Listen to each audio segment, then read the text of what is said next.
Pakiramdam mo ba ay may nakabantay sa bawat galaw mo online? Talaga bang ligtas ka sa likod ng screen? At tunay bang pribado ang iyong digital life?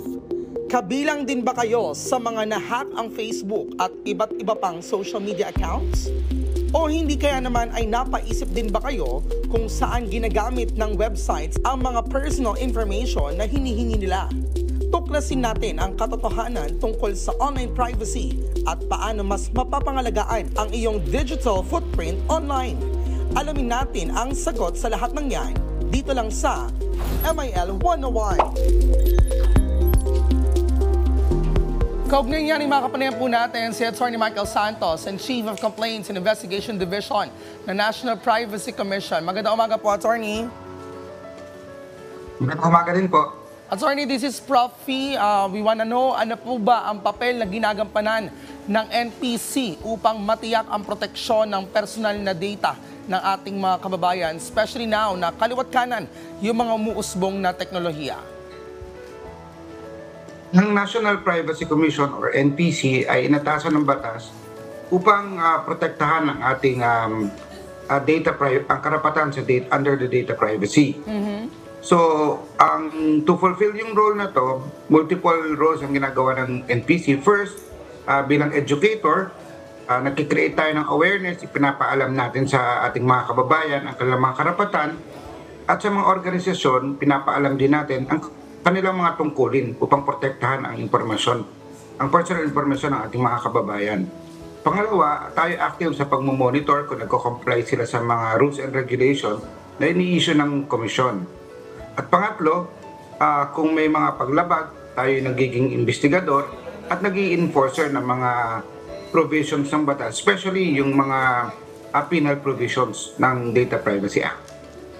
Attorney, gaano po ba kalalim o kalawak ang kaalaman ng ating mga kababayan tungkol sa Data Privacy Act at ang kanilang mga karapatan pagdating po sa usapin ng privacy? Noong 2017, tsaka a few years back, I think noong 2021, nag-conduct tayo ng dalawang survey, nag-commission tayo ng dalawang survey, at nung first, it was, I think, mga nasa 13%.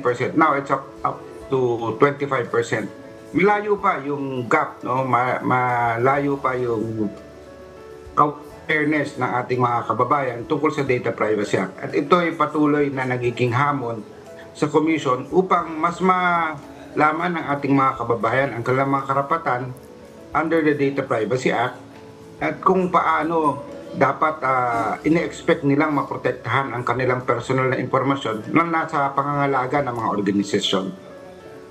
Alright, Attorney, paano po tinuturuan ng NPC ang publiko dun sa mga kagawian, no, para sa pag-iingat ng kanilang mga personal na impormasyon? Una-una, since laman ng internet ngayon ay ating mga kabataan, tayo may mga particular na program na nakatutok sa kanila. Pangunahin dito ang Kabataan Digital.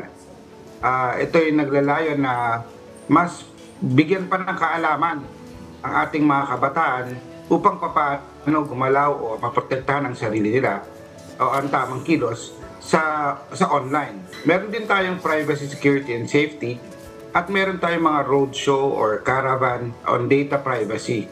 Ito ay kasabay ng ating advocacy programs at continuing training para sa mga data protection officers, no? Under dun sa training certification program ng Commission. Attorney, how about yung mga sa social media and ibang online sites? Yung mga data, paano po natin napoprotektahan? Kasi di ba, mapapansin mo, minsan mag-search ka ng store ng isang product sa Google, for example, tapos magugulat ka na lang yung mga ads na lumalabas sa social media account mo like Facebook is puro about doon sa product na yun eh. Parang usapin na algorithm ba ito? Tell us more, Attorney. Yan, patuloy yung ating awareness o paghihikayat sa ating mga kababayan na unang-una, basahin nila yung mga privacy notices na required na nakapublish, no, sa mga website. Tingnan din nila yung or maging conscious sila dun sa mga chine-checkan nilang mga consent na binibigay nila dito sa mga online platforms, no. nagugulat siguro sila, maaaring isa sa dahilan ay nakakaligtaan nilang basahin yung mga pinapakonsentan at sinasabi ng mga site na yon, na nakalink yung mga website na yung activities mo online ay maaaring malink sa ibang website at mabasa. Para baka mamaya hindi natin aware nun, pumapayag tayo sa targeted na marketing, which for some beneficial yun kasi nakikita nila na kung ano yung gusto nilang makita. For some naman, ito ay alarming kasi nga natatrack sila. So, tingnan natin yung ating mga privacy notice at maging mas conscious tayo kung ano yung mga pinapayagan natin na mga permissions sa software. At kung hindi naman ito otorisado o pinermit, binigyan natin ng permit or consent na gawin nila, maaring magsumbong sa National Privacy Commission kung mayroong hindi otorisadong pagpoproseso ng inyong personal information. Alright, speaking of yung hindi sumusunod sa proseso, no, sa konteksto naman po ng paglabag sa data privacy, ano po yung parusa sa paglabag ng online privacy? Attorney? Well, hindi lang online, no? Offline din. No? Pag hindi otorisado ang pagpoproseso ng personal information o ginamit sa mga hindi otorisadong purposes, ang ating data privacy act ay isa sa pinaka-stricto sa buong mundo. Dahil ito ay may criminal penalty, kulong at fine. At aside from that, meron din tayong administrative penalty na fine, no? Na depende sa gross income ng kumpanya, no? The larger din the penalty. So, ito yung administrative, criminal, and civil, yung nagiging penalty na pinrovide ng ating batas for violations of the law. Alright, Attorney, talagang mahalaga na maalam tayo tungkol sa ating mga karapatan pagdating sa privacy at pati na rin sa mga paraan kung paano natin ito mapag-iingatan para na rin hindi tayo maging biktima ng mga modus at non-scam. Thank you so much, Attorney Michael Santos, for your time para mabigyan ng kaalaman ang ating mga ka-RSP tungkol sa usaping ito dito lang sa MIL 101. Thank you so much, Attorney.